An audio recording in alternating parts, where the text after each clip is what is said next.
Halo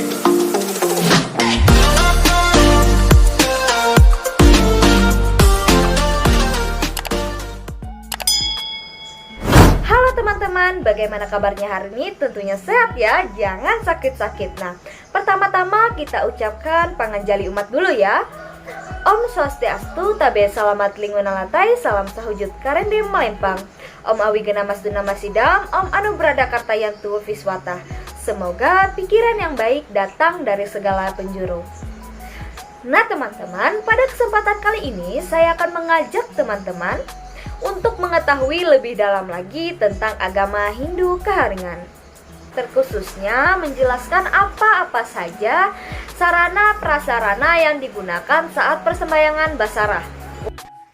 Baiklah teman-teman, langsung saja kita masuk ke penjelasan sarana prasarana yang digunakan saat basarah.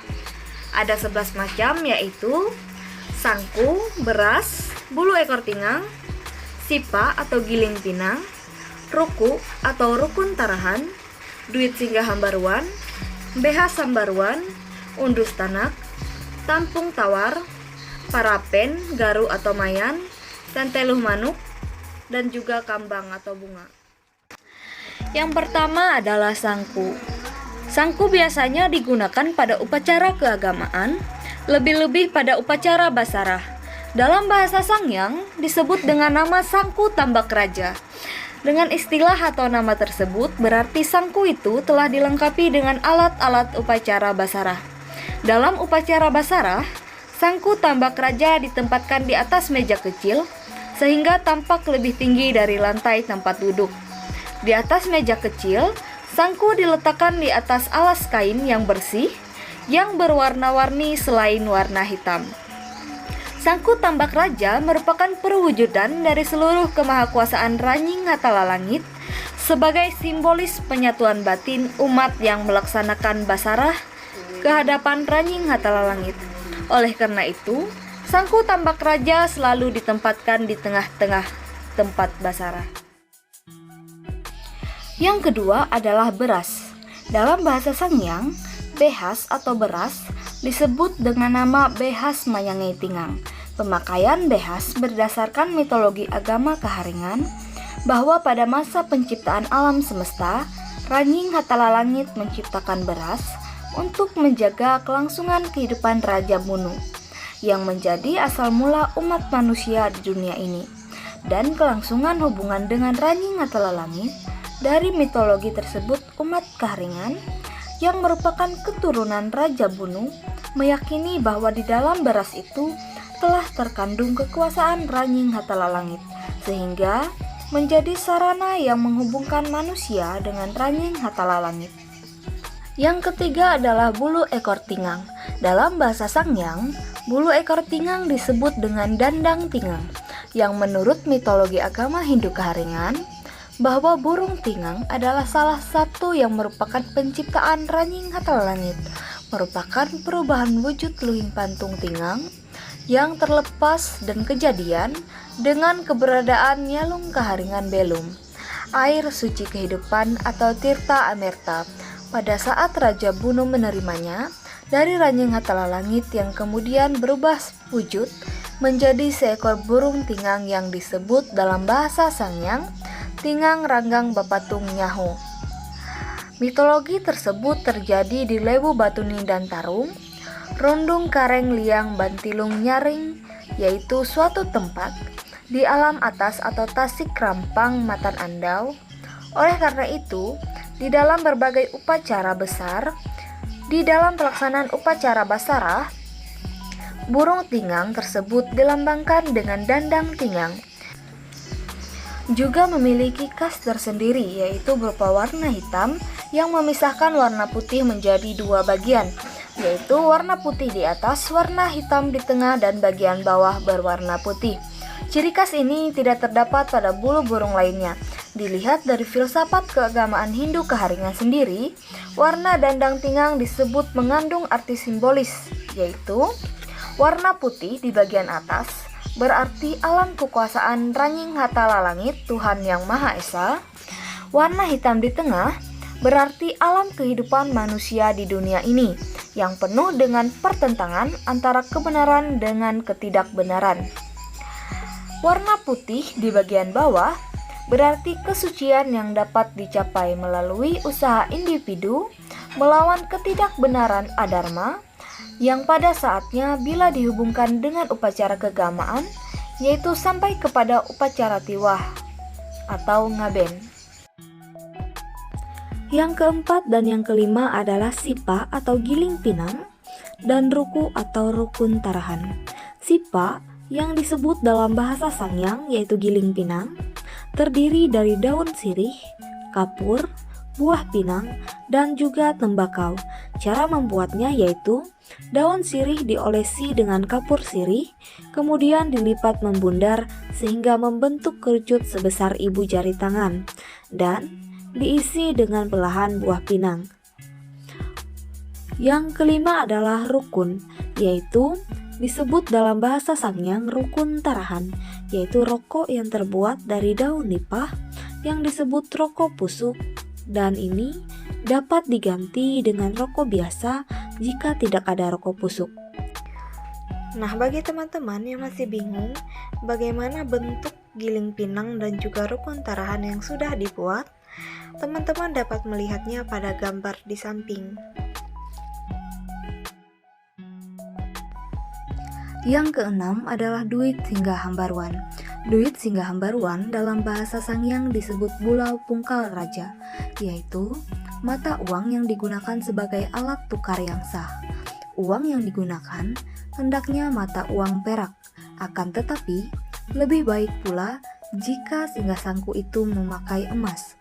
Dan yang dimaksud dengan duit singgah sangku atau bulau pungkal raja tadi yaitu uang atau logam yang akan memancarkan sinar terang secara rohaniah, sehingga persembahan yang dimaksud akan tampak jelas ke hadapan Ranying Hatala Langit dan para leluhurnya, sehingga dengan uang tersebut berfungsi sebagai pelengkap atas kekurangan alat-alat upacara. Misalnya, secara dengan tidak sengaja ada tertinggal dalam persembahan suci. Yang ketujuh adalah BH Sambaruan. BH Sambaruan adalah beras yang dipilih dari beras biasa yang bersih, bening dan tidak sedikit pun cacat. Dengan jumlah 7 biji beras dan beras yang sudah dipilih tersebut dibungkus memakai kain putih atau kain yang berwarna-warni selain warna hitam, dan inilah yang disebut BH Sambaruan, dan ditempatkan di dalam dan di tengah-tengah sangku tambak raja berdampingan dengan dandang tinggang, dengan maksud bahwa BH Sambaruan tersebut sebagai pelambang wujud Raja Ujuh Kanduang. Kanaruhan hanya basa kati yang merupakan kekuatan dan kekuasaan Ranying Hatala Langit melalui perwujudannya, yang pada akhirnya upacara berlangsung, sehingga pada akhirnya umat yang melaksanakan basarah dapat menerima berkat dari Ranying Hatala Langit melalui BH Sambaruan.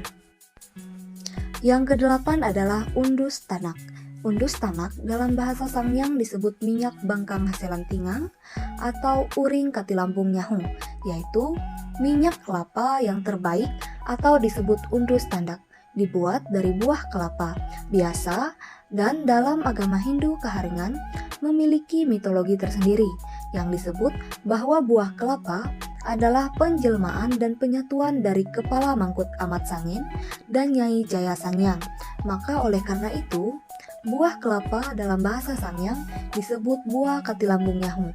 Dengan demikian, berarti undus tanak adalah suci karena dapat digunakan untuk sarana upacara keagamaan termasuk basarah, yang juga dilandaskan pula pada hakikat minyak yang licin dan terasa hangat, sehingga dapat melepaskan dan memperbaiki sesuatu yang kusut dalam diri manusia. Kehangatan minyak itu dapat juga menghangati iman manusia terhadap Ranying Hatala Langit, serta segala sesuatu yang diolesi minyak akan terlihat bersih dan mengkilat, seakan-akan bersinar. Begitu pula harapan kita semoga Ranying Hatala Langit memberikan sinar sucinya kepada kita. Yang kesembilan adalah tampung tawar. Tampung tawar yaitu terbuat dari daun kelapa muda yang dianyam sedemikian rupa, yang digunakan untuk memercikan air suci atau air yang disucikan. Pada agama Hindu Keharingan, air yang disucikan itu sebagai simbol nyalung keharingan atau air suci kehidupan, yang pada akhir upacara basarah atau persembahyangan bersamaan dengan pelaksanaan lembur beha sambaruan juga dipercikan kepada semua peserta upacara basarah dengan pengertian bahwa selesai melaksanakan basarah selayaknya menerima anugerah dari Ranyi Ngatala Langit, dan sebaliknya segala sesuatu yang sifatnya jahat baik pikiran maupun perasaan dapat dinetralisir oleh kesucian air suci kehidupan tersebut. Yang ke-10 adalah parapen garu atau mayan. Kata parapen berarti perapian yang berasal dari kata api. Keberadaan api dalam upacara agama Hindu Keharingan dapat diwujudkan dalam bentuk lampu api dalam bentuk bara api yang ditaruh pada suatu tempat tertentu. Dan kegunaan parapen pada upacara-upacara keagamaan adalah sebagai tempat membakar garu atau mayan yang merupakan sarana untuk mengiringi pengucapan mantra. Misalnya, pengucapan mantra menggaru sangku tambak raja pada saat upacara basarah. Asap garu atau mayan yang mengumbung tinggi itu dapat mengumbungkan ketenangan dan perasaan, sehingga dapat memudahkan bagi seseorang untuk memusatkan pikirannya menuju Ranyi Ngatala Langit. Dengan demikian, hendaknya bara api pada parapen jangan sampai padam selama persembahyangan basarah berlangsung. Benang berarti kain, lapik berarti alas. Sangku adalah sangku. Benang lapik sangku artinya kain yang digunakan menjadi alas di mana sangku tambak raja ditempatkan. Kain yang digunakan untuk alas sangku selain kain kuning atau putih, boleh juga kain yang berwarna-warni selain warna hitam. Kain melambangkan keindahan yang dianggap dalam mitologi Hindu Keharingan bukan saja keindahan alam semesta, akan tetapi juga keindahan dari kesucian dan kemahakuasaan Ranyi Ngatala Langit itu sendiri. Dan oleh karena itu, pada semua upacara keagamaan Hindu Keharingan, kain harus selalu ada walaupun hanya sedikit. Yang ke-11 adalah tanteluh manuk. Tanteluh manuk dalam bahasa Sangyang disebut tanteluh manuk darung tingang, yang digunakan pada upacara keagamaan Hindu Keharingan, dan caranya dipilih telur ayam kampung yang terbaik. Pada upacara basarah, tentelu diletakkan berdampingan dengan dandang tingang, yaitu di tengah-tengah sangku tambak raja. Setelah berakhir upacara basarah, telur tersebut diambil cairannya dan dioleskan pada kedua tulang selangka serta dioleskan pula pada dahi dan diterima oleh seluruh peserta upacara basarah. Yang terakhir adalah kambang atau bunga. Dalam setiap persembahyangan basarah atau upacara ritual lainnya, kambang atau bunga juga selalu digunakan pada upacara basarah. Kambang atau bunga selalu ditempatkan di atas sangku tambak raja. Laksana bunga yang harum dan baik juga akan menerima anugerah yang baik dari Ranyi Ngatala Langit. Dan pada akhir upacara basarah, bunga tersebut dicampurkan ke dalam air tampung tawar dan dipercikan kepada seluruh umat yang melaksanakan basarah. Baiklah teman-teman, sekian penjelasan dari saya tentang sarana prasarana yang digunakan saat basarah. Kurang dan lebihnya saya ucapkan terima kasih dan saya akhiri dengan Pramasanti. Om Santi Santi Santi Om Sahai. Feel me like a Hellcat.